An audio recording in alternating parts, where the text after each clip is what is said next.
This is the Louie T Network.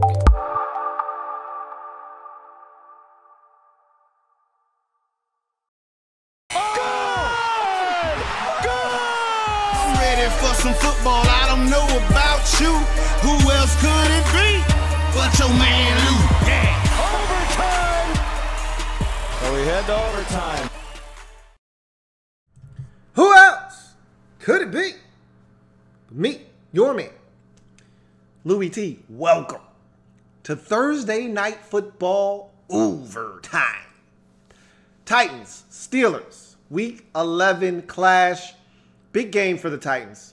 A lot bigger for the Titans. And the Steelers have been here before. They've been here before. So this was nothing new to the Pittsburgh Steelers. This was just another game for them. They look at the Titans as a young upstart team trying to figure out how to navigate through these bigger games on a bigger stage. A lot of people haven't seen the Titans on a primetime setting. We've seen them once this season on a Monday night versus the Indianapolis Colts in a game that they weren't impressive in until the fourth quarter. But a lot of people haven't really seen the Titans, don't know what this team is about. And so this was an opportunity, and I talked about that on a number of programs. I talked about it on my Power Index. I talked about it last week on the lockdown coverage of the Titans game. I said this is a game that a lot of people are going to be looking at the Titans towards and saying, okay, what are you about? How good are you? Because this is a measuring stick game, and I said that a number of times over the last week. This is a measuring stick game for the Steelers, or excuse me, for the Titans, because we know what the Steelers are capable of. And I told you last week during the lockdown coverage of the Steelers, I said, watch them play much better versus the Titans, because they'll realize, they'll understand that we can't do what we did against Indianapolis and expect to win, because they're a much better team than Indianapolis. So we've known the Steelers to play down to the level of competition. That's why I said when the playoffs get here, you won't have to worry about the Steelers laying an egg, okay, having a dud of a performance, because there are no bad teams in the playoffs. So their level of play will be elevated every single week in the postseason. Whereas during the regular season, you don't know what you're going to get from the Steelers when they play a team that they should wipe the floor with cleanly. They just don't. They don't show up. They're not mentally sharp and focused like they are for a team like Tennessee, that they knew, okay, good football team coming into our home stadium on primetime television. We got to show up and show out. And so I wanted to see how the Titans, not the Steelers, because I knew what I was getting from the Steelers. I wanted to see how the Titans were going to react to this setting. Big stage, bright lights. Were they going to come with their best brand of football? And they simply didn't. Marcus Mariota was putrid tonight, and Mike Mularkey tried to deflect some of the blame from him at halftime. Those interceptions aren't Marcus's fault. This is a team failure right now, and sure it is. Sure it is. Sure it is. But he threw 4 interceptions. You call whoever fault you want. Offensive line, receivers, Marcus. It doesn't matter. He threw 4 picks tonight. They were costly. He was sacked 5 or 6 times in the ball game. And the defense, which I thought did a tremendous job of sudden change of possession defense in the first half of the game, simply gave it up. The dam broke in the second half. And those plays that they were making in the first half to hold the Steelers to field goals just weren't happening in the second half, as the Steelers were able to score touchdowns and convert those turnovers and great drives into 7 instead of 3. And that was the difference in the game, as this thing got out of hand quickly. We were waiting, and I've said this for about 5 weeks straight. I said, I'm waiting for this explosion from the Steelers. I don't know when it's going to happen. And I told you 2 weeks ago, and I said it last week again. I kind of echoed those same sentiments. I said, I'm waiting on that Steelers explosion, and I might be waiting for something that's not going to occur. I said that 2 weeks ago. I said that last week, because I wasn't sure if the Steelers this season were going to do what we saw them do tonight, which is explode on somebody and score 40 points. They're capable. We know they're fully capable because of the receivers that they have, because of the running back that they have, because of the quarterback that they have. We know they're fully capable. But were they going to do it? They've struggled in the red zone this season. They've struggled to convert turnovers into points, into touchdowns. They struggled in the first half to convert turnovers into touchdowns. But in the second half, they ratcheted it up.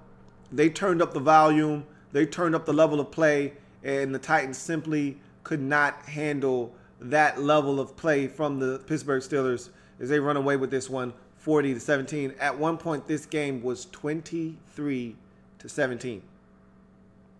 At one point, the Steelers scored 17 unanswered points, ran away with this game, and never looked back. So Titans dropped to 6-4 in the season with this loss. Steelers improved to 8-2. Like I said, we know what the AFC is. The NFC is the much more intriguing conference. The AFC is New England and Pittsburgh, and if you want to throw Kansas City in there, knock yourself out. After those three, everyone else is just kind of throwing their name in the hat, seeing what happens. And at the end of the day, we know the AFC Championship game is going to be Pittsburgh and New England. The question that we don't know, whether the game will be played, that Week 14 matchup between Pittsburgh and New England in Pittsburgh will go a long way in determining who will have that home field advantage in the AFC Championship game. If you ask me, that's what this season is going to come down to in the AFC. And I think we're starting to see what the Steelers can be offensively as they're starting to take shape. Martavis Bryant, I told you, he's a huge part of what they do. When he starts making plays, when he starts catching the football, they become a different offense. Juju Smith-Schuster has given them a different element now, because if Martavis Bryant doesn't show up, they're not screwed anymore. In the past years, when Martavis Bryant got suspended, there wasn't that second option. When he was on the field but he wasn't producing, there was no second option. Now, if he decides he's not going to have a big impact on the game, that's fine. Juju Smith-Schuster will be the second guy, the complement to Antonio Brown, who was magnificent tonight. 3 touchdown grabs, well over 100 yards receiving, and about a good 8, 9, maybe even 10 grabs in this game. He was outstanding, and he did what he does, which is dominate football games when you give him an opportunity to do so. And it started on the opening possession of the game with the offsides penalty that they got the free play on, threw it up to Antonio Brown, and Tones did the rest. The Steelers have the best touchdown celebrations in the entire National Football League. You can tell they think about it and put a lot of thought into it during the course of the week. And when they get in there, they have fun, and I love seeing that. And this is an offense that we know was fully capable. We saw it tonight on full display, but I've been impressed, and I've talked about all season long. If you want to crown Jacksonville the best defense in the league, go right ahead. But the Steelers, they're not far behind, because I told you the one thing the Steelers have is one of the best front sevens in all of football. I've already been on record to say they've got the best front seven in all of football. Now, if you want to take the totality of the defense and add in the secondary, that's where Jacksonville separates themselves from Pittsburgh. But make no mistake about it, this Pittsburgh Steelers defense gets the job done. They create turnovers. They get after your quarterback. They can stop the run. And they have a different element this year that makes them a little bit more lethal than in past years. One, the health of Ryan Shazier. Knock on wood, hopefully he's able to stay healthy. He's been healthy for the majority of this season. And when he's healthy, much like when Luke Kuechly is healthy in Carolina, much like when Sean Lee's healthy in Dallas, it's a different defense in Pittsburgh. That's number one. Number two, they can actually cover in the secondary. They can actually play man-to-man defense now, something they haven't been able to do for quite some time now in Pittsburgh. The secondary has always been a source of frustration for Steelers fans over the life of, I'd say, Ben Roethlisberger's tenure in Pittsburgh. They really haven't been able to lock teams down. And, you know, maybe they were able to do it with Ike Taylor, but even then it was to a certain extent. This is a different brand of defense in Pittsburgh, and they did it tonight without two of their better members of their secondary. At least Mike Mitchell may not be one of the better members of that secondary, but he's still an integral part of what they do. But make no mistake about it, Joe Hayden is a big part of their secondary, and he wasn't present for this game and won't be for the next month or so. And Cody Sensabaugh stepped in, and it was a seamless transition to him as he had a pick in this game, a huge pick. And the whole secondary took turns. They ran a G on Marcus Mariota, or Mariota, as he pronounces it, in this game. Everybody got themselves one at some point in this game, and they had some fun. They passed them around, and they had a nice little session with the Tennessee Titans offense as the defense of the Steelers continues to show their dominance this season. It isn't always pretty with the Steelers, but I'm like I said, I look for them to be the team that if someone's going to take the Patriots out, going to be this Steelers football team. And this has the vibe and the feel of that 2005 season when Jerome Bettis was on his way out. Everybody knew this was his last year, and the Steelers wanted to win one for Jerome. Let's get one for old Bus on the way out. This feels like a similar situation with Roethlisberger. I think this is the end for him, and I think there's a sense of urgency. Let's get this one for Big Ben on his way out, and I think this is the Steelers type of season. 4 touchdown passes for him in this game. It took him 45 attempts to get what he got, but nonetheless, I think he went over 300, if not just on the doorstep of 300 in this game. One of his better performances of the season by far and away. I shouldn't say one of his. It was by far and away his best performance of the season. And the Killer Bees came out to play tonight, and they swarmed on the Tennessee Titans. And the Steelers run away with this one 40-17. We'll talk more in depth about this game and the Titans and the ramifications of this loss and the Steelers and all of those things here in a second. But first, if you haven't already done so, what are you waiting on? Subscribe to the Louie T Network for more great content in 2017 and beyond. We're changing the game. I want you to help us do that by simply hitting that subscribe button and becoming a member of the Louie T Network. I've got a number of social media platforms that will keep you abreast and in tune to what's going on this channel. For instance, no winners and losers yesterday. If you were following me on Twitter like you're supposed to be, have your notifications on, you'll know that I said, hey, not going to be doing that tonight. Same thing with tonight. I picked the Steelers to win the game. Haven't done a video yet. That video will either be coming later on tonight or tomorrow sometime with all of my picks, but wanted to get on the board with the Steelers. I posted that prior to the game starting. Again, you need to be in tune to what's going on here. That's where the social media comes into play. There's Twitter, there's Instagram, there's Facebook, there is YouTube. Turn on those notifications, follow me, like those pages, do everything you need to do to be in tune to what's going on here on the Louie T Network. Also, and that's all down in the description. Every link that I just mentioned down in the description of this and every single video I do, along with how you can donate to this channel via Patreon or PayPal. Both of those links that you see before you down in the description of this and every single video that I do. So the exclusive content for those of you eligible, I've released some of it today. I'm working on the finishing touches of another bit of exclusive content for you guys. So you should be getting the list coming your way at some point, either tonight or early tomorrow morning. But the power index is already up for your consumption. For you, Sean Mack, the rookie wall is already up, and the list will be coming your way shortly as well. So you guys stay tuned for that over the next few hours. That should be coming your special teams as well. But in any event, I want to talk about the Steelers in this game and what they were able to accomplish. This was the type of performance that we've been waiting on from their offense. Now, defensively, this is what we've seen from them all season, so that didn't come as a surprise. They did give up a deep ball for a touchdown. That was a little alarming, but then again, that comes with Cody Sensabaugh being on the field, getting beat over the top, quarters coverage. The safety was down in his quarter of the field, and so there was no help. And really, you would love Sean Davis to be deeper than the deepest there, but he went with a in-breaking route over the middle of the field, which left Cody Sensabaugh to fend for himself. And you would love to see him in that situation not get beat to the inside there, but he did. And so bottom line is, in a situation like that, you would love to see the other defender that came over make that tackle, not miss and allow Rashard Matthews to break that tackle, get into the end zone.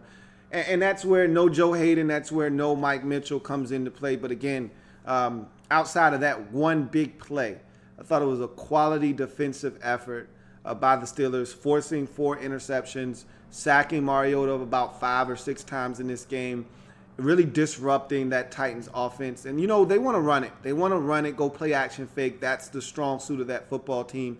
And that's what worries me about the Titans, is that when you take away the run game, and not to say that the Steelers were dominant against the ground game, but they were good enough tonight to force the Titans to have to throw the football. When you take away their run game, do they have plan B? Is Mariota good enough to go on the road with the targets that he has? And I think his targets are more than capable.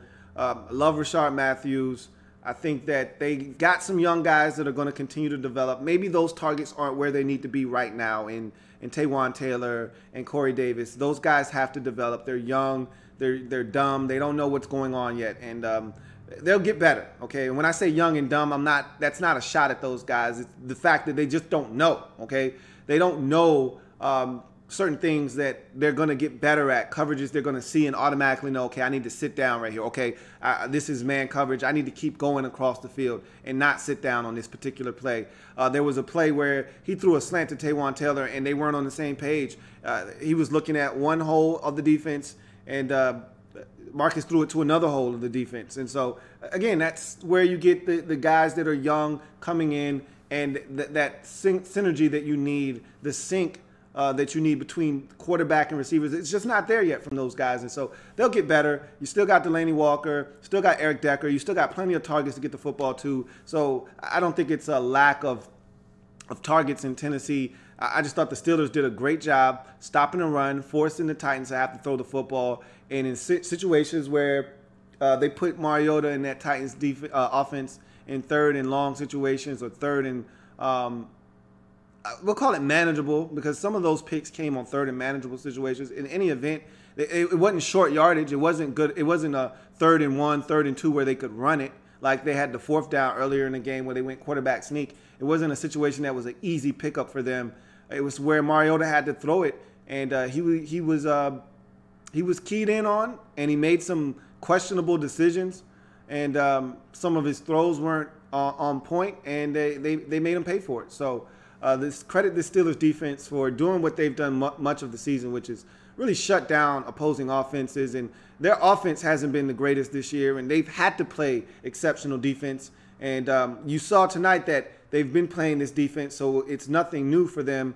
And then they got help from the offenses. And this is what this team can be when they get help from the offense. They can be a pretty dynamic team in the AFC this season. And the beauty of the Steelers is because they play such good defense, they can travel.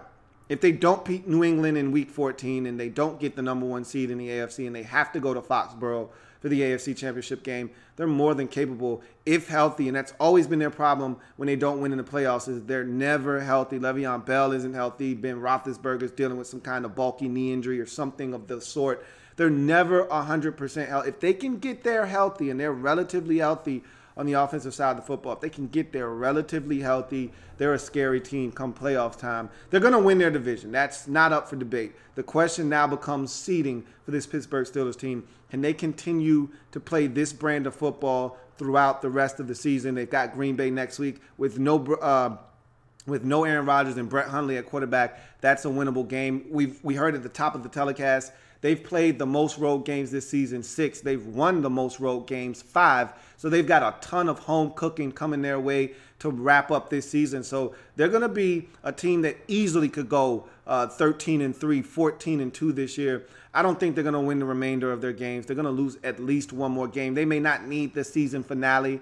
I think that's Cleveland, if I'm not mistaken. Maybe the Browns can get their only win of the season in Week 17 in a game that the Steelers don't need. We'll see what happens. But in any event, I could see them going 13-3. 14-2 would mean that the Patriots beat them or didn't beat them, but the Patriots didn't lose any other games, so they have to play the remainder of their schedule out to ensure the number 1 seed. But I see this team more realistically going 13-3, 12-4, and either way, they're going to be the number 1 or number 2 seed in the AFC because they beat Kansas City already. So even if the Steelers were to slide a bit, they own the tiebreaker over the Kansas City Chiefs. So the Chiefs would, in effect, have to finish a full game better than the Steelers at the end of the season. They're not going to do that. And so in my mind, I look at the Pittsburgh Steelers as either the number 1 or number 2 seed in the AFC. And again, Week 14 matchup at home versus New England. Going to go a long way in determining where they're going to be seated in the AFC playoffs. Look at the Titans in this football game, and it was a rough game for Marcus Mariota. That's an understatement. 4 interceptions, not his best work. He's a work in progress. I think there are a lot of Titans fans that put a lot of expectations on Mariota and a lot on his plate. And he does a lot for that offense, whether it's read option, tucking in and running. You saw him scramble for the touchdown on an off-schedule run for the first score of the game for the Titans. There's a lot that he does for this offense, whether it's read option, like I mentioned, and he pulls it and runs, or he uses his legs like he did on the first touchdown of the game off schedule to make something happen, or he's throwing a football. He does a lot for this offense, and there are going to be mistakes, as you saw tonight. They're going to be misreads. They're going to be bad throws. They're going to be situations where guys don't win, and he forced it. And I think that was the situation a couple of times. The Cody Sensabaugh pick, his receiver didn't win there on that comeback. And I know he wanted to throw that in the timing and rhythm of the play. Your receiver didn't win. And when your receiver doesn't win in a timing route like that, and you slightly miss, and that football needs to be to the outside, not to the inside, you miss on a throw, on a timing route like that, and the corner is sitting on it, you're going to pay. And so that's a situation where you can't throw that football. The last interception of the game to Sean Davis on a 4th and 5, again, game's no longer in the balance. Game's over, but you can't stare down the receiver and then throw it, which your eyes have already taken the safety straight to the football. You can't make that throw after telling and telegraphing the safety as to where you're going with the football. Again, these are the growing pains of a young quarterback. Again, a lot is being put on the plate of Marcus Mariota to lead this football team, and I think he's fully capable. But it's going to be games like this that are going to teach him some valuable lessons that he's going to have to learn if this Titans team is going to take the next step. And they're only going to go as far as Mariota is going to take them. And so he's going to need these types of games. It's nice to beat up on Jacksonville and Indianapolis and all the teams in your division and some of the lesser teams in the AFC, Cincinnati. You just got to win over them. It's nice to beat Baltimore. Those are cute games, okay? But those teams aren't going to be around when it matters. These are the teams you're going to have to find a way to beat. And you're going to have to step up your level of play when you play these types of teams. And this was a nice game for them to understand what it's going to take, because obviously they thought they could waltz into Pittsburgh and play marginal to subpar football and get away with a win like they were playing Baltimore or Cleveland or one of the other teams in this division that they've beaten this season. No, you're not going to Cleveland and squeaking out a win 16-13 or whatever the score was earlier in the season when they barely got past the Cleveland Browns in a very ugly win. This isn't Baltimore, who you beat a few weeks ago, that you were able to create some turnovers, get some stops on 4th down, and win another game that wasn't the prettiest. Mariota throws a bad pick in that game that allowed the Ravens to stick around. These are the Steelers. This is the cream of the crop. These are one of the best teams in the AFC. If you're going to go into their house and win a game against one of the best teams in your conference, you're going to have to play top-notch football. This wasn't it. And so I think this is one of those situations where they learn, okay, primetime football, one of the best teams in our conference, we got to play at a much higher level than what we played tonight. And it's a valuable teaching tool for Mike Mularkey to tell this team, look, can't play that kind of football, can't turn the football over like that. And again, this isn't rocket science, and he's not unearthing some type of revelation when he tells his team, you can't turn it over 4 times. You can't allow Marcus to be sacked 5 times and expect to win on the road against the Pittsburgh Steelers. He's not telling his team something they don't already know, but you have to go out and experience these things sometimes in order to learn. And I think this might have been a viable lesson for them on the offensive side of the football. As far as the defense is concerned for the Tennessee Titans, I thought they played exceptionally well in the first half. To have the turnovers, the 2 interceptions in the first half, sudden change of possession, to come on the field and force field goals every single time. And there was another instance where the Steelers got down there and had to settle for a field goal, and it's only 16-7 instead of something like 24-7 or something like 28-7 at halftime. To be able to go out and get stops in those situations, you really gave your team a chance. And the first possession, you get the bomb to Rashard Matthews to start the third quarter, and just like that, it's 16-14, and that was all because of this Titans defense. But the problem in the second half was the offense said, okay, we're ready to come alive. What you got for us, defense? And the defense had absolutely nothing. After the offense went first play, or one of the first plays of the second half, strike to Rashard Matthews to get right back in the game, the defense then promptly gives it right back to the Steelers, allows them to, and not only did they not get a stop, they gave up a touchdown. Unlike the first half where they were able to get stops and force field goals, they gave up a touchdown, which made it 23-14. And so even after that, the offense says, hey, we got one more bullet in the gun. We're going to go down here and get a field goal. Can you get us a stop and give us some more ammunition? They said, nah, man, we're done. We don't have any ammo. Our gun is empty, and so is your clip. So that was it. The Steelers went down and scored again, made it 30 this time. And after that, the Titans offensively just ran out of gas. They didn't get any help from the defense in the second half, and you're going to need both sides of the football to respond. I thought it was actually a quality game from Adoree Jackson. And again, he's going up against one of the best in the business in Antonio Brown. But I thought he held his own for the most part of this game. So he's coming along. Again, a young Titans team. They're coming along. You can see them building something in Tennessee, but it's going to take time. And the building blocks are there. And I like what I saw to Adoree Jackson for a vast majority of this football game. But Antonio Brown is unworldly, okay? He's otherworldly. And you saw it tonight. The helmet catch, the deep ball for a touchdown. He abused this Titans defense, and it's what he can do, and give Adoree another 2 years or so. He'll be in this matchup, and it won't be as one-sided as it ultimately ended up being tonight. So, Steelers tear the Titans a new asshole, 40-17. Improved to 8-2 on the season with this win, and now you get a glorified semi-bye if you're the Steelers. So you feel good about this win, and now you lick any wounds that you may have, and 10 days to rest until your next game. You're feeling great about what you just accomplished if you're the Titans. This one's got to stick in your craw for an extra 4 days, and so you get to lick any wounds that you have coming out of this game, but you don't do it in the same manner as the Steelers, who are excited about what they were able to accomplish. You go back to the drawing board at 6-4, and now you got to hope Jacksonville is able to get it done in Week 11, or else they'll take sole possession of first place in the AFC South Division. And at some point, Jacksonville is going to lose, and they got a trap game on the road versus Cleveland. I don't ask Cleveland to do anything for me, so you've got to assume that you're going to go into Week 12 down a game in the division, because I wouldn't bank on the Browns getting anything done for you if you're the Tennessee Titans. You want something done, you need to do it yourself. And this was a tough task. This was a tough ask on the road, quick turnaround, primetime television against one of the best in the business. This was a tough ask. And as I said, it was a measuring stick game. And all this shows is that the Titans simply aren't ready yet. That's all. And we kind of knew that, but we got the confirmation tonight. Let's get to any comments that may be out there before we get out of here.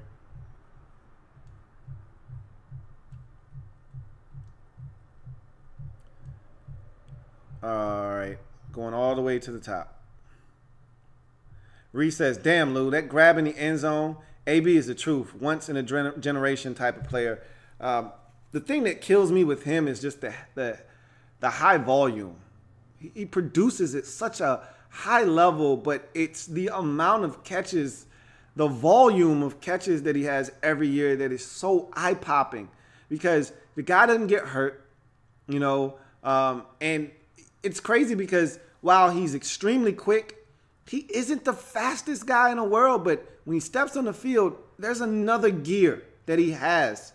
I mean, you can look at his combine time. He was a 4.57 guy. He wasn't a blazer at the combine.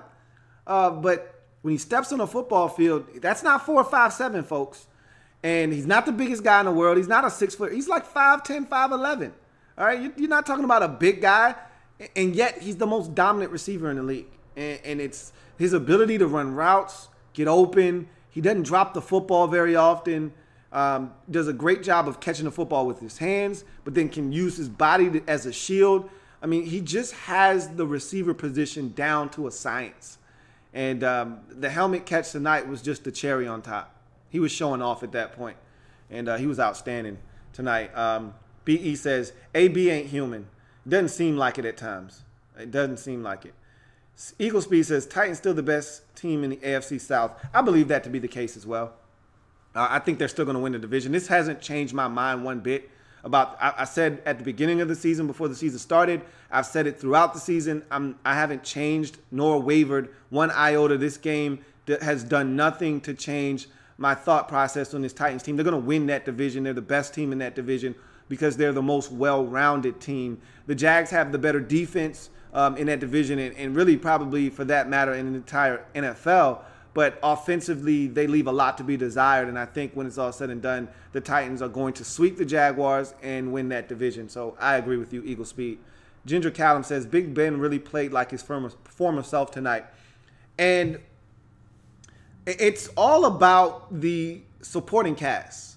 When other guys make plays around Ben, this is what you're going to get. You know, you've seen Antonio Brown. You know what he's capable of. You've seen Smith-Schuster, come alive over the last 4, maybe 5 weeks, and you see what he's now capable of. To me, the wild card is Big Ten. If he's making plays like he did tonight, and it's not like he did anything extraordinary, but it's just his contribution. Another guy you've got to key in on this offense. It just makes them that more dynamic and explosive. And if they get things from him, they're a dangerous team, and Ben did look like a guy that still has a lot more football to play tonight. Buffalo pregame says, what happened to winners and losers show? I was looking forward to that all week. Is that not going to happen anymore? Follow me on Twitter. I'm not going to keep talking about the same stuff over and over again. If you follow me on Twitter like you're supposed to, and you'll be able to see everything that's going on Twitter with my account, check my Twitter feed, and you'll see what's going on with that. Vincent Cole says, what's up, Lou? There goes that breakout Steelers game you've wanted from last week, LOL. I've been saying it for the last about 5 weeks, man. Like, at some point, we're going to get this Steelers breakout game. Offensively, they're going to come alive because we know what this team is capable of offensively. We know what they're capable of. They got too many stars on their football team not to have at least one performance like this. There may be more. They may be hitting their stride right now. We'll see if this was an aberration or if this is something that we can expect from them moving forward. But we know the ability is there for this. I didn't know if we were going to get it or not. I started to doubt. Maybe this isn't the year. Maybe this isn't the Steelers team offensively that I've come to know and love. But I thought that there was a chance that this could happen because there's too much talent here. And it finally happened. Harbaugh the GOAT says, primetime games, just a huge thumbs down this season. I'd love to disagree with you, but you're right. The primetime games haven't lived up. And this was actually a good game for about 2 1/3 quarters. But after the Steelers erupted, this thing got out of hand. And last week's Thursday night game wasn't bad. Seahawks and Cardinals. But we haven't had enough good games on primetime. And you want to know the crazy part? As bad as Thursday has been, it's been the best product we've had all season long. Because we got the Raiders game and Chiefs on a Thursday night. We got the Cardinals and Seahawks game last week, and the Chiefs and the Patriots game was good. Like, the Chiefs ran away with that game literally in the late stages of the fourth quarter, but that was a good football game in week 1. So I think Monday night has had some solid games, but I think Thursday has been because Sunday hasn't had anything. No heat on Sunday night whatsoever. Sunday has been terrible this year. Monday has, for the most part, not been good either. They had the one game on the doubleheader on week 1 with the Broncos and the Chargers. If you stayed up for that one, that turned out to be a really good game. Came down to the wire. Redskins Chiefs was an outstanding football game. Came down to the wire. Vikings and Bears was solid. Mitchell Trubisky had the football in his first career start with a chance to win the game and threw an interception to seal that one. So that was an okay game. But there hasn't been much heat on Monday night. And to your point, primetime hasn't lived up to the billing this year. Buffalo pregame says, on a positive note, at least AB got me fantasy points. He lit it up for you. I mean, if you have AB and you got off to a tremendous start in week 11 in your fantasy league, he says, still coping with Buffalo benching Tyrod. It may be for the best. We'll see. That's an interesting discussion we may get into a little bit later on. Rel Fact says, I'm shocked at the play of Winston and Mariota in their third seasons. I thought these guys were going to really pop this year. Why do you think they have struggled so much? Well, for Winston, it's injuries. You know, it's the injuries, and you get new players in there, and there's the lack of continuity. You could say the same thing for Mariota. So it's a lack of continuity with a bunch of young players in Tennessee. You bring Corey Davis in to be the guy, and right from the gate, he's got an ankle injury. He's not able to really practice in the offseason, not really able to practice in camp, not able to play in the preseason game. So you don't get really any work with this rookie. He misses about 4 games this season. So even any kind of practice during the season and into the games, you're not getting any kind of reps with this guy.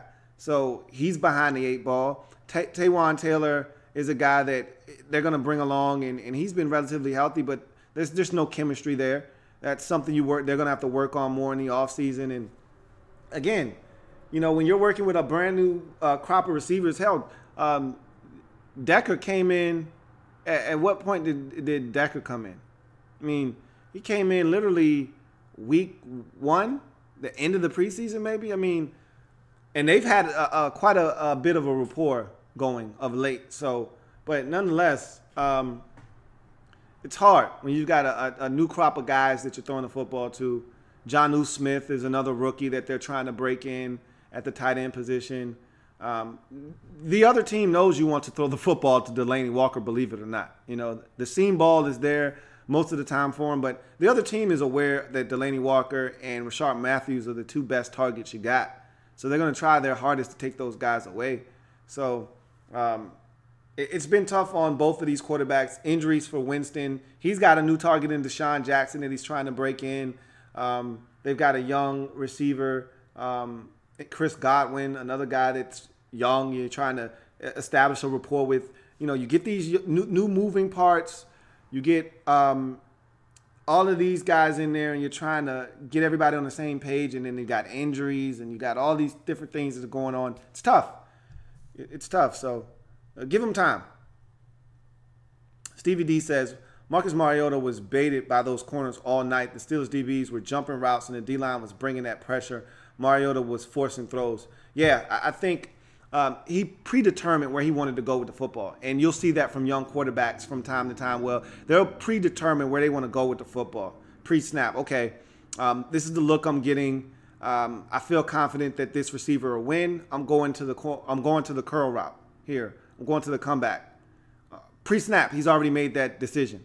And when you do that as a quarterback, when you predetermine instead of going through your reads, you get yourself into trouble. And I think he did that tonight. Like you said, there was pressure being applied for sure, and he was baited by some of these corners.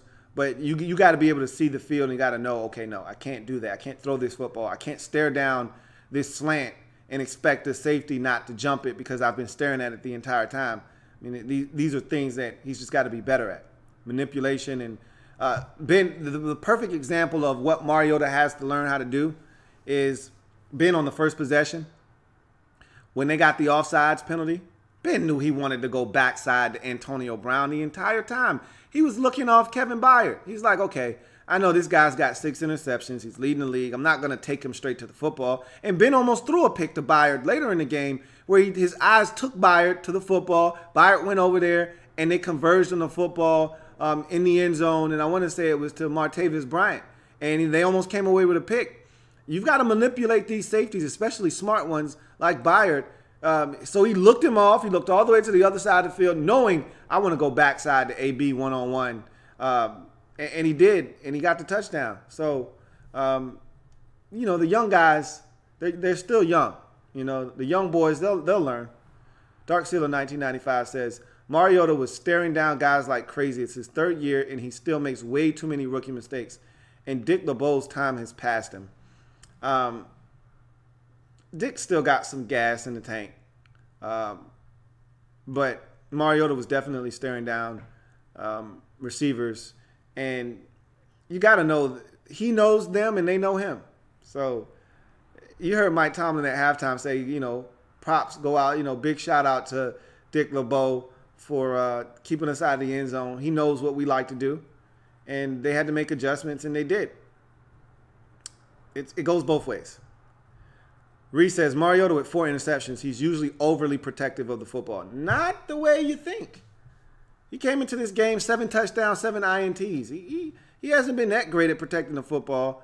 In college he was, but I watched him against Baltimore early in the season throw just a ridiculous pick at a point in the game where they were up and all he had to do was protect the football and they were going to win that game going away. Instead, he throws a pick to Eric Weddle and it changes the tenor of that game. Now they need a drive at the end to put the game away instead of them just having to just run the clock out essentially and force Baltimore, who hadn't done much of anything on offense the entire day, to move the length of the field instead of giving them a short field, which they ended up converting into a touchdown and making it a ball game again. So Mariota has been prone to making some mistakes this season. Remember the pick six he threw against the Indianapolis Colts in that game that got the Colts in that ball game? He's been prone to making mistakes. So you're thinking of Mariota at Oregon. The Mariota that I've seen in the NFL will make mistakes. Jamie says, thank you, Steelers, for beating the Titans, from a Jags fan. Dark Sealer 1995 says, Antonio Brown is a modern-day Jerry Rice. He is unstoppable, and he's almost got 10,000 receiving yards, and he's not even 30 yet. Damn. That's a really good comparison. Obviously, you're not comparing body types. You're just comparing production. Yeah, I mean, in terms of his ability to catch the football, separate from defenders after the catch. Again, Jerry Rice was another one of these guys. Didn't test overly well at the combine. He wasn't the fastest guy. Was a 4.5 guy. But when he stepped on the field and he caught that slant, Jerry Rice turned into a 4.4 athlete. You see the same thing with Antonio Brown. He's not a 4.4 guy when he's testing, but he steps on the football field and he catches a slant. You can't tell me he's not a 4.4 guy. And his hands are impeccable. His route running is next level. And he has a lot of the same characteristics and traits of a Jerry Rice. I'd agree with that. Sean Mack says, you're breaking your own rules, bro. What's up with that? What rule did I break? Fill me in, man. I don't know what rule I just broke. I need to know. Cloud says, Mariota shouldn't have thrown that last pass. Terrible interception. At that point in the game, 4th and 5, you're down 33 to 17. At that point, he was just trying to make something happen. Or 40 to 17, whatever the score was. He was just trying to make something happen. I'm not mad at him. Sean Mack says, I'm halfway through the rookie wall. I have it on pause in another tab at this moment, to be honest. I'm glad you were able to get your hands on it, though. I didn't know if you guys had gotten it or not. But anyway, and like I said, I got the list will be coming your way a little bit later on, so stay tuned for that as well. I want to make this announcement before I forget while I got you guys here and nobody breaks out. I'm on a bye week. After this live feed, you won't see me unless the spirit hits me, and at that point I'll be on a mobile device. But I'm off. Bye week. Thanksgiving week is always a bye week for me. So no R3 after the Redskins game again, unless the spirit hits me, and that'll be on a mobile device. No lockdown coverage this week. No winners and losers. None of that. The Thanksgiving games, I may give you a little bit of something. I may put a little sauce on your turkey, a little gravy on that, with a little quick mobile live feed that I may jump on. Of course, I won't be answering any comments. I'll just be getting on to give you my thoughts on the game. Again, that's if the spirit hits me. And I can't confirm or deny that, but you know, I'm on a bye. So just know, no programming after tonight, no live feeds, no programming of the normal, regular variety that you're accustomed to getting from me for the next week. And then we'll revisit all of and resume our normal scheduled activities the following week on Sunday, as we'll jump back into lockdown coverage and we'll jump into the R3 and everything, and we'll get back into the swing of things in week 12. So if you see me in week 11, it's like I'm not even there. You know, I'm in, I'm out, I'm a ghost because I'm on a bye week.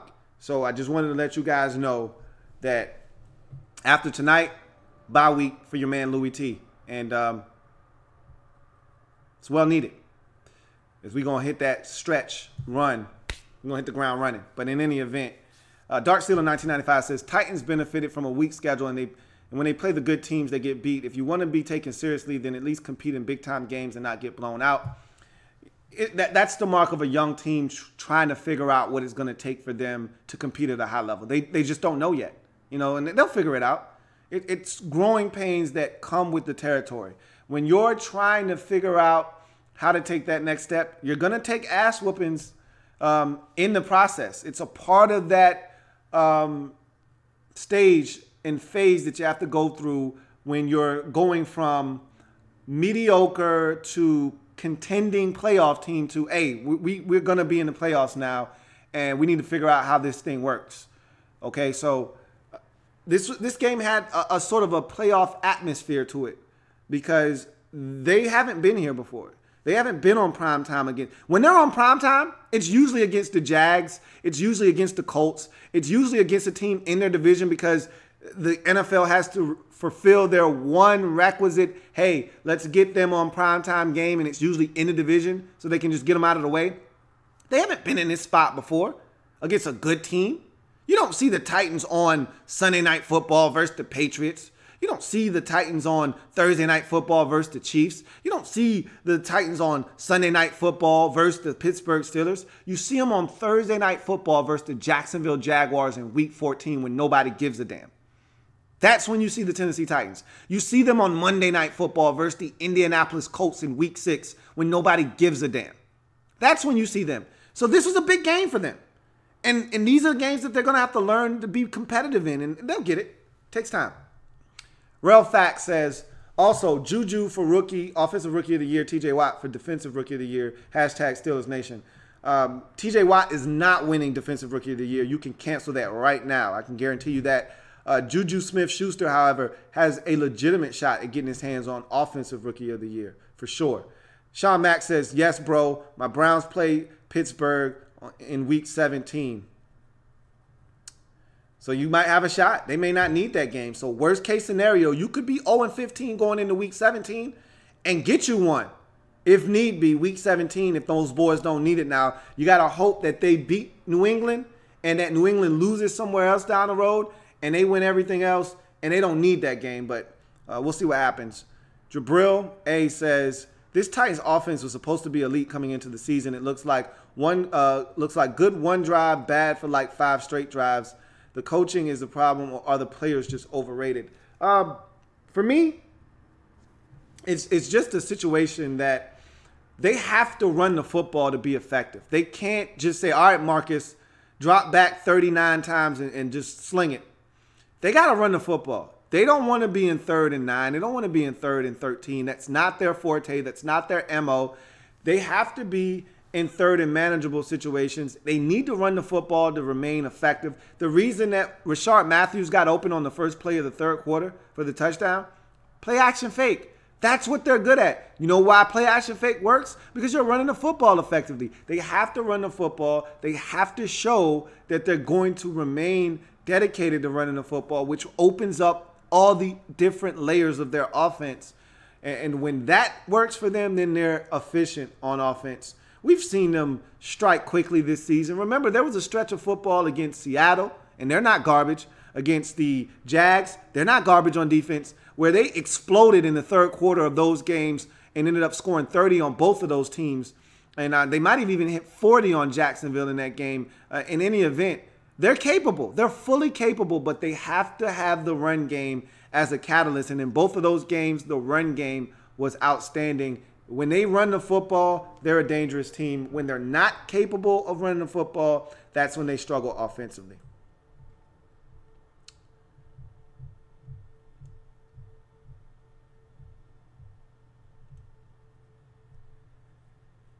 Let's see now.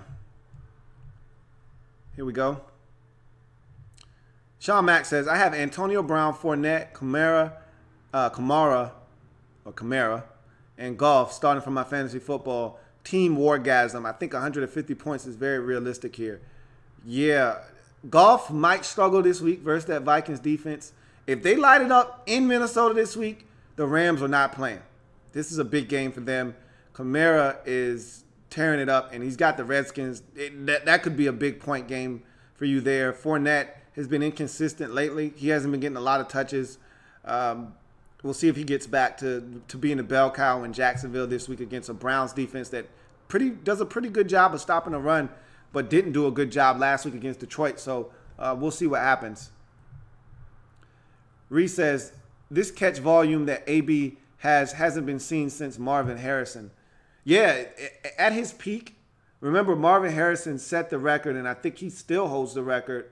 It may have been broken by now for most catches in an NFL season, in a single season, with like 122. And there was a stretch there with him and Peyton where he was catching 105 to 110 balls a year. A.B. is doing the same thing, man, and I think he might actually be better than Marvin Harrison, which is crazy to say because Marvin Harrison is one of the better receivers we've seen and a Hall of Fame football player.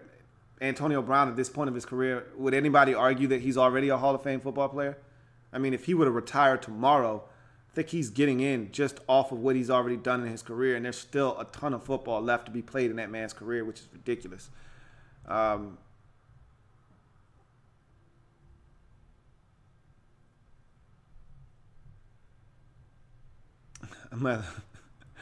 Kevin says, I was about to pick the Titans for the upset. No, I think you did pick the Titans for the upset. I was about to. Oh, no, you didn't. No, that was Alex who did that. My bad. I apologize. Reese says, just to think, Lou, Antonio Brown was a 7th-round pick. Anybody could have had him. You just never know. You know what I mean? You don't know about these players because they don't test well. They don't go to the biggest school. And so you always hear people say you can't measure a guy's heart. And you don't know. You just don't know. That's why the NFL draft is a crapshoot. That's why I get upset when I hear people say they want to tank for X and YZ player because the NFL draft is a crapshoot. Now, obviously, the higher your pick, the higher the likelihood is you're going to get a good football player in the first and second rounds. But after that, and even that's not guaranteed to you. We've seen first-round picks flame out in this league numerous times. Quarterbacks, running backs, receivers, you name it. We see it all the time. The Ravens are struggling with Bashad Perriman. He's a bust. Let's face it, he's a bust. Trent Richardson was a bust. Jamarcus Russell, bust. We see it all the time. I mean, that 2011 draft with Jake Locker and Christian Ponder and Blaine Gabbert, what a farce that draft was. Come on, man. We see it all the time. So you just never know when you're going to get a gem, when you're going to unearth a gem. Ricky L says, another blowout happened on Sunday night. I mean, they just keep coming. They just keep coming.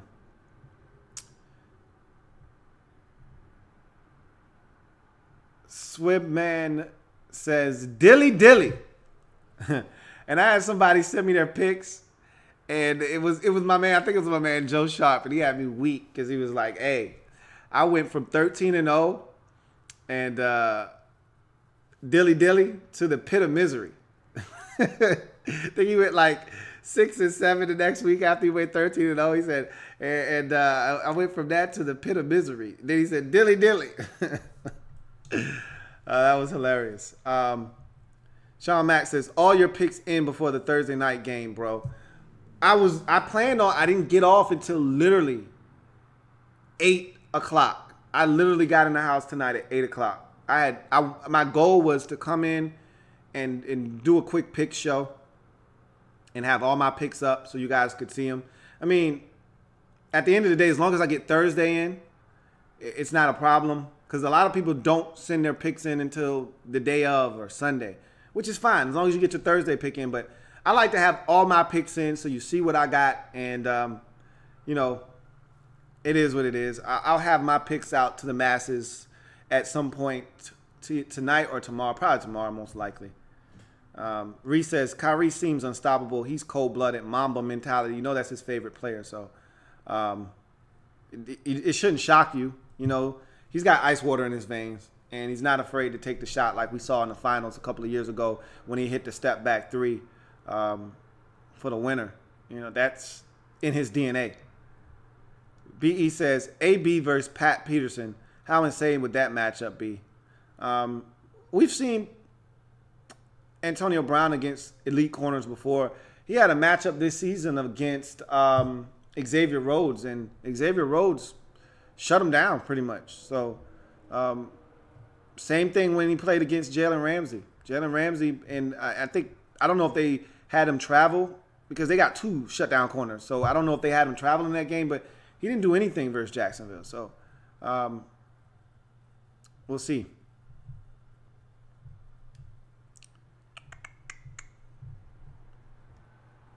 Klaus says, what's your opinion on the Titans head coach? Mike Mularkey is okay. He's not my first choice. I didn't love the hire when they hired him, but he was already there with Mariota. There was a level of comfortability with Mariota and Mularkey. He had seen what didn't work with Kim Wisenhunt, and he had an idea for Mariota, and you didn't want to switch up the entire offense. For a young quarterback, the one thing you want is stability. Same play caller, same offensive mind coaching you up, same verbiage, same terminology, everything is the same.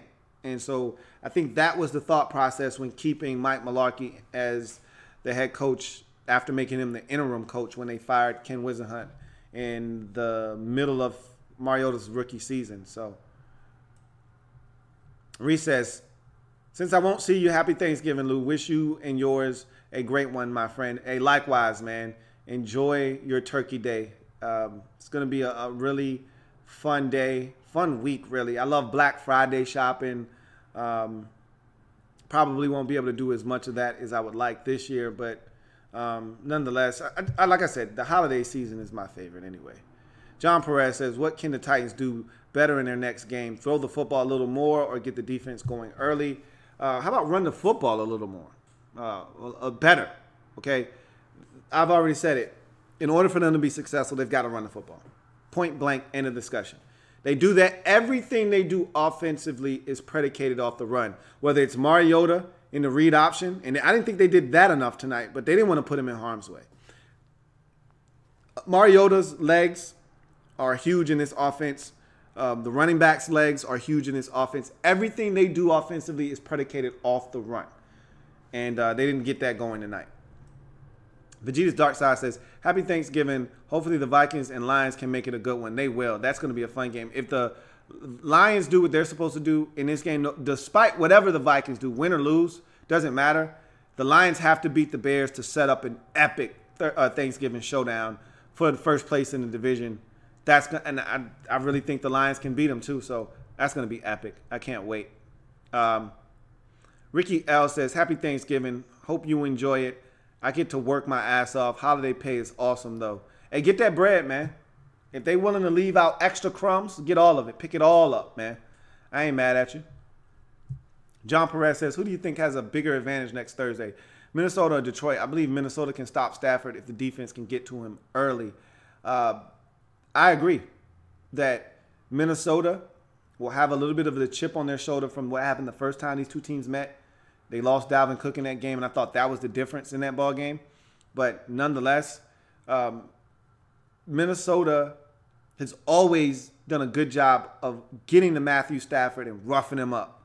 And if they can do that when they meet on Thanksgiving, and it'll be a quick turnaround. So whoever's the healthiest is going to have a distinct advantage in that game. If they can get there relatively healthy, Minnesota will have a shot to get after Stafford. If they can't get to Stafford, and the Lions are able to get just a semblance of a run game, I think the Lions have a shot because they're a team that is hit or miss defensively. Like, the Browns moved the football effectively on the Lions. Didn't see that coming. So you don't know what Lions defense is going to show up, but offensively, if they can protect Stafford and just get a semblance of a run game, they could be dangerous. Sean Mack says, Browns lost Jamie Collins for the season and Danny Shelton with a bum knee. So I'm taking that into account this week. I think Fournette and Ivory run on us. We are ranked third at the against the run. So we'll see. Sean Mack also says, Sheldon isn't out, but he is playing with a bum knee. LOL. My bad. It's all good. John Perez says, who is your favorite Titan on that Titan squad? Mine is Derrick Henry because he's going to be special when he eventually gets a starting role. I am a Rashard Matthews guy. I think he is an underrated receiver in this league. But they've got so many talented football players. My favorite player on the team is probably Kevin Byard. I liked him at Middle Tennessee State. And to see what he's doing now in the NFL is just mind-boggling. So it'd be one of those two guys right now. But they've got a lot of talent on that team, so we'll see what happens. Sean Mack says, I can wait until Saturday. Damn, bro. I might do that, but why mess with what has me in second? Maybe first place now. Am I? LOL. Stay tuned for that. Vegeta Darkside says, the next closest was Antonio Brown. Julio Jones had 136, 7 away from 143. Yeah. It's ridiculous what these guys are doing numbers-wise with catches. It's just insane. I mean, 136 in a season, that is ridiculous. And these aren't all bubbles either. You know, I'm pretty sure a good portion of them were, you know, passes 5 and in to the line of scrimmage, but a lot of those were down the field as well, so it's ridiculous. John Perez says, Grizzlies are struggling a bit. What can they do to get back to their winning ways? How about getting healthy, man? I mean, damn it. You know, Mike Conley hasn't been right all season, and now the Achilles is flaring up. He just missed the Pacers game. That's why we lost that game. We just got JaMychal back from injury, but we haven't been a full team yet this season. We can't get everybody healthy. We're still waiting on McLemore to come back, and we're still waiting on the Kansas kid. Can't think of his name right now, but once we get everybody back, we'll settle in, and then Fitz can kind of come up with a rotation for these guys and minutes and things of that nature. But when you got all these guys going in and out of the lineup, and you know, some nights he's resting Chandler Parsons because of his knee and wanting to keep him on a minutes restriction, and some nights they don't even play him, just like on a back-to-back, they might sit him out. It's a killer because then your bench is shortened that much more. I mean, Tyreek Evans has been arguably our best player this year, and that can't be the case, man. So we just need to get healthy. That's number one. Reese says, what's your favorite Christmas movie? Mine is The Santa Claus. Mine is Home Alone. Home Alone 2 is probably my favorite one in the series. And but you can't go wrong with 1 or 2. I think 2 is my favorite one, though. I sit down and watch that every year, if you let me. You know what's an underrated movie, though? My daughter had me watching this. What's the movie with Turbo Man? I can't think of the name of that movie. With Sinbad and Turbo Man. That's a funny-ass movie, too, though. I like that movie a lot. Sean Mack says, Blue Raider Nation. Damn right. Love what that guy brings to the table. BE says, not related to this game, but what are your thoughts on Larry signing a 1-year extension with the Cards? It's good to know he'll be back because I thought there was a chance, albeit a slight one, but I thought it was a chance that Larry, Carson, and your coach could be gone one fell swoop at the end of the season, which would have really left this Cardinals organization in dire straits if they were to lose all of those guys at once. But with Larry signing a 1-year deal, I think that's his way of saying, I still want to play, but I also, because I think Larry could play 3 more years if he wants to. I think that's his way of saying, I want to see what we're going to do in the offseason. And maybe he's talked to Carson Palmer, and maybe Carson says, I don't want my career to end like this. I'm coming back next year. And so maybe that's why he's like, okay, well, I'll come back if you come back. Or maybe he says, I want to see what the organization does. I don't know. We'll see. But just the fact that he's going to be back, I like seeing that. Sean Mack says, Die Hard is the best Christmas movie. I don't consider that a Christmas movie. It's probably, you probably could consider it a Christmas movie. I don't consider that a Christmas movie. Jingle all the way. Thank you, Vegeta's Dark Side. Jingle all the way. is the movie with Turbo Man. I love that movie. Reese says, do you eat any unconventional foods on Thanksgiving, Lou? I always eat pasta salad. Well, you know I'm a vegan. So this is going to be the first Thanksgiving that I've been vegan. So this is going to be a unique Thanksgiving for me. So I'm actually looking forward to this Thanksgiving because I'm not going to be able to eat some of the things. We're substituting, though, a lot of the ingredients that have to come out with other things. So I don't know how it's going to taste. I don't know how it's going to come out. I'm basically diving into this Thanksgiving head first, into the unknown, which can be a bit scary at times. But I'm excited and anxious to see how the food turns out. I'm making all of my own desserts this year just because they can't be store-bought anymore because of the ingredients. So it's going to be a much different Thanksgiving for sure. Sean Mack says, get off the cook crack. Of course it is. Whatever, Sean Mack. John Perez says, will Laquan Treadwell start getting more catches? He hasn't done much since he got into the league, mostly because they're not getting him the football a lot. Well, he was in the doghouse initially. They didn't like his progress. And they've got talented guys in front of him, in Stephon Diggs and Adam Thielen. And even Jarius Wright is another guy that they like, in front of him. And then they went out and got Michael Floyd. And so they've got a ton of weapons that they can get the football to before Laquan Treadwell. I think he's going to start getting more opportunities once he shows he deserves more opportunities.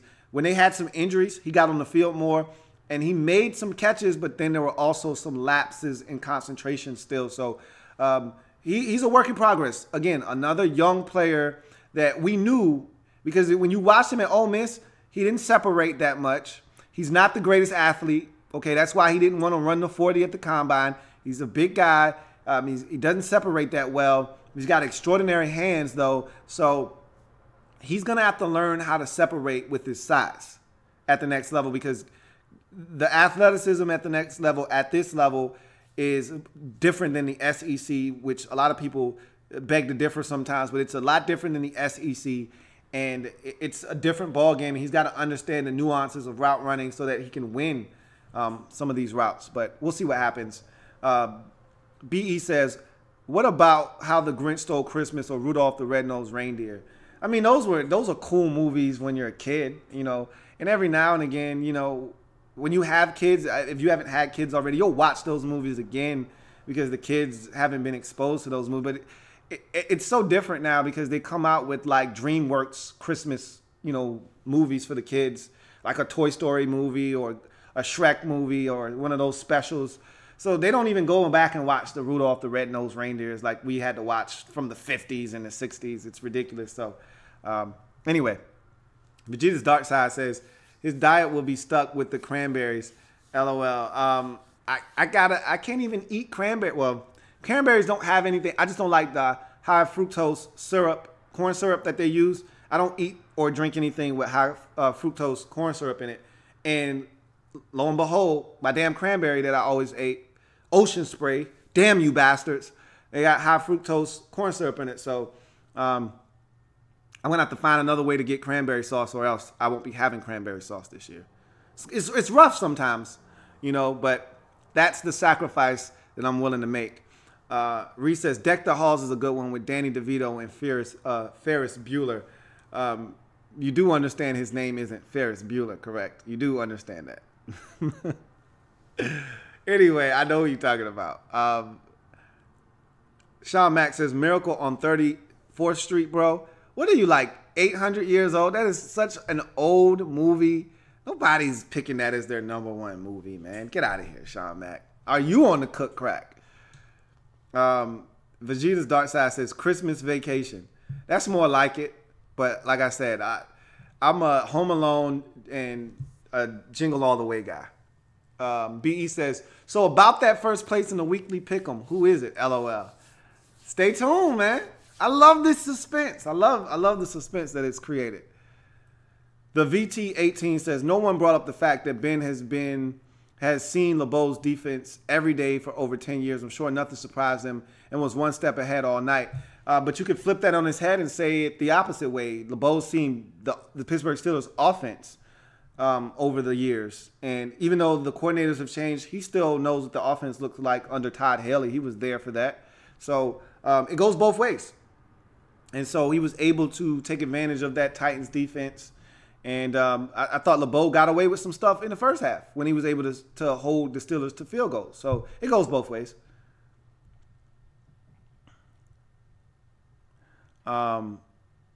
Okay. Jesus Dark Side says, I was talking about cranberries plain. I might have to eat them plain this year, which is crazy.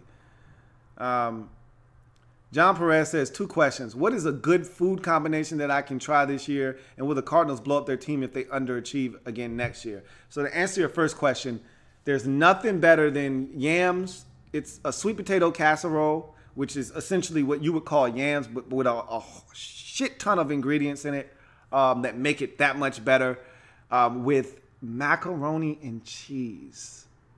Damn it, man, it doesn't get much better than that. If that's not Thanksgiving with a little bit of stuffing, and if you want, throw some turkey in there and some gravy. If that's not Thanksgiving, to me, turkey is the most overrated Thanksgiving food. I don't know what you guys think is the most overrated Thanksgiving food. For me, it's turkey. For you, I don't know what that is. But for me, give me my yams, give me my stuffing and my macaroni and cheese, and I am straight. I will, and I know a lot of people don't love leftovers. You know, they'll eat Thanksgiving leftovers for a day or two and then they're done. I'm eating Thanksgiving leftovers for as long as the yams and macaroni and cheese are remaining. So if that's 2.5 weeks, I'll eat Thanksgiving food for 2.5 weeks. The minute the yams and the mac and cheese run out, I'm done. I don't want anything else.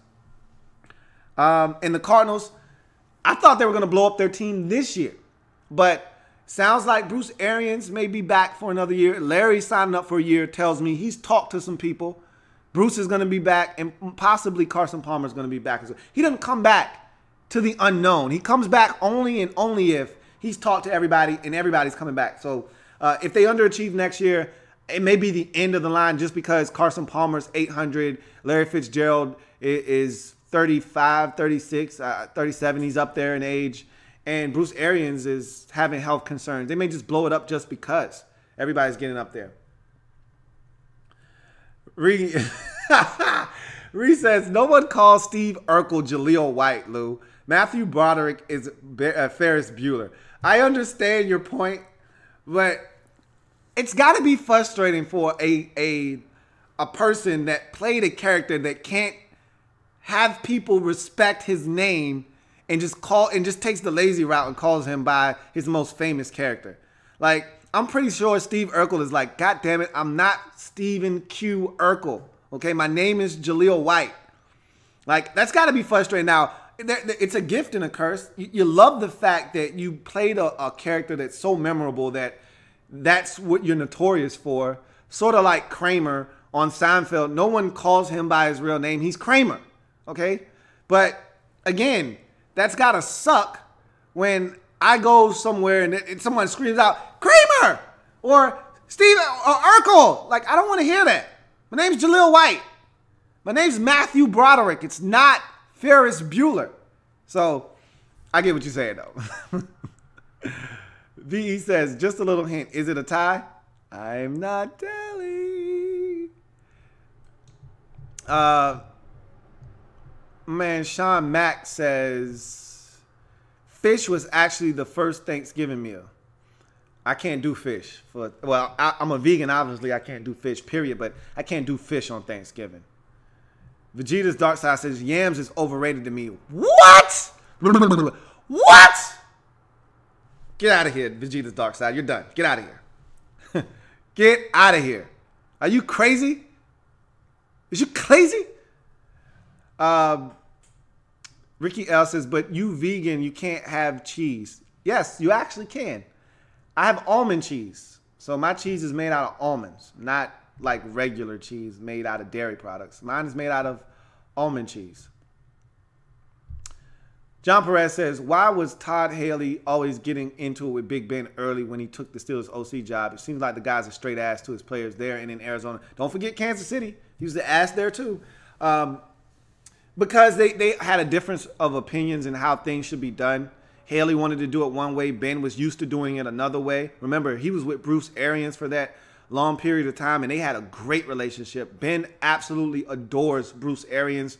And so he had a way of doing things. Haley comes in, and it was a much shorter, quick passing game. Ben wanted to chuck it deep like he did under Arians. And they bumped heads early on. And so that was one of the biggest things there. You know, the biggest riff was Ben wanted to do it one way. Arians did it another way. And when Todd Haley came in, he wanted to do it in a totally different way that Ben hadn't been accustomed to. So there was a little bit of pushback and, you know, some disagreements. Nothing that we haven't seen before. Sean Mack says, I still watch Family Matters on local TV, LOL. Who doesn't, man? All the classics, when they come on, they catch you every now and again. Fresh Prince, Family Matters. I mean, Good Times. They come on, you catch them. You know, Martin is my favorite one. I watch Martin all day. But anyway, Reese says Will Smith was smart. He named his character Will Smith. Exactly. That's the easiest way to make sure. But it was different just because of the show. You know what I mean? Steve Urkel couldn't be Jaleel White. It doesn't sound the same. You know, it doesn't make for a nerd. That's not a nerd name. So he just was fortunate enough to basically be playing himself, you know, some semblance of himself. So there didn't need to be any name there. So, yeah. John Perez says, I always get a kick out of Jim Carrey Grinch movie and the Muppets Family Christmas movies. Sean Mack says, show me the tit on an almond. I can't. Vegeta Darkside says, maybe I am, or maybe yams ain't for me. Maybe you just haven't had them right. Maybe you're having yams in a manner that leads you to believe that that's the way yams are cooked all the time and that they're just meh. You need some real yams in your life. That's what the problem is. 3-11 Atlas says, it's confirmed, yams overrated. See, you guys just haven't had real yams. That's all it is. Cloud says, almond cheese? They're using almonds for everything. Almond milk is good, though. Almonds, that's the new crack, man. I'm telling you, get you some. Anyway, I could sit here all night with you guys, but I'm going to get the hell out of here. It's been fun chopping it up with you. Steelers get the win, 40-17 over the Titans. Go to 8-2 on the season with this blowout. Titans dropped to 6-4, and now they're in wait-and-see mode to see what happens with Jacksonville on Sunday to see if they'll still have a share of first place when Week 11 has met its conclusion. Titans, 4 turnovers by Mariota in this game, 5 sacks for Mariota also. They just struggled offensively in the second half after climbing within 2 after the touchdown, the quick strike to Rashard Matthews at 16-14. Basically, they couldn't stop the Steelers in the second half of this game from scoring touchdowns versus field goals like they did in the first half. As the Steelers run away with this one 40-17. If it happens in the National Football League, whether big or small, we cover it all here on the Louie T Network. Come back and join me as I continue to break down anything and everything in the National Football League. Happy Thanksgiving to you and yours. Most likely, I will see you next Sunday. But in the event that you somehow see me as I am a ghost, enjoy your Thanksgiving, though. You and your family, you and yours, enjoy the holiday seasons. This is what it's all about. It's about family. It's about food. It's about faith. It's about football. It's about friends. It's about all the F's. Call it the 5 F's. Faith, family, friends, food, football, in that order. And so, from my family to yours, happy Thanksgiving. Happy holidays. Enjoy your family. Enjoy your friends. Enjoy your food. And most importantly, enjoy all of the festivities and the football too. In case I don't see you, have a good one. Take care.